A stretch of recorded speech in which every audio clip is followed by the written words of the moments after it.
കൂടാളി ഡിവിഷനിൽ നിന്നും കണ്ണൂർ ജില്ലാ പഞ്ചായത്തിൽ മത്സരിക്കുന്ന UDF സ്ഥാനാർത്ഥി KC മുഹമ്മദ് ഫൈസൽ മുണ്ടേരി പഞ്ചായത്തിൽ സന്ദർശനം നടത്തി. മുണ്ടേരിമൊട്ട, ചേലേരിമുക്ക്, കച്ചേരിപ്പറമ്പ്, മായൻമുക്ക്, കുടിക്കുമൊട്ട തുടങ്ങിയ സ്ഥലങ്ങളിൽ കടകളിലും വീടുകളിലും കയറി വോട്ടർമാരോട് വോട്ടഭ്യർത്ഥന നടത്തി. തെരഞ്ഞെടുപ്പിൽ വിജയിക്കുമെന്ന് ആത്മവിശ്വാസമുണ്ടെന്ന് മുഹമ്മദ് ഫൈസൽ പറഞ്ഞു.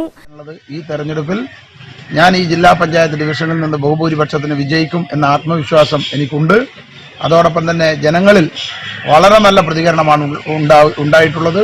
എന്നെ തെരഞ്ഞെടുക്കപ്പെടുകയാണെങ്കിൽ ഈ പ്രദേശത്തിന്റെ വികസനത്തിന് വേണ്ടി ഒരു ജില്ലാ പഞ്ചായത്ത് മെമ്പർ എന്ന രീതിയിൽ നന്നായി പ്രവർത്തിക്കാൻ ഈ ജനങ്ങളോടൊപ്പം ഈ പ്രദേശത്തുകാരൻ എന്ന രീതിയിൽ, ഞാൻ ഈ പ്രദേശത്തുകാരൻ കൂടിയാണ്, ഈ പ്രദേശത്തെ അടുത്ത ഒരു വിദ്യാലയത്തിലെ അധ്യാപകനാണ്. അപ്പോൾ ആ രീതിയിൽ എന്നും എപ്പോഴും ജനങ്ങളോടൊപ്പം ഉണ്ടാകും. അതുകൊണ്ട് തന്നെ എനിക്ക് ആത്മവിശ്വാസമുണ്ട് ഈ തെരഞ്ഞെടുപ്പിൽ വിജയിക്കാൻ വേണ്ടി സാധിക്കുമെന്നത്.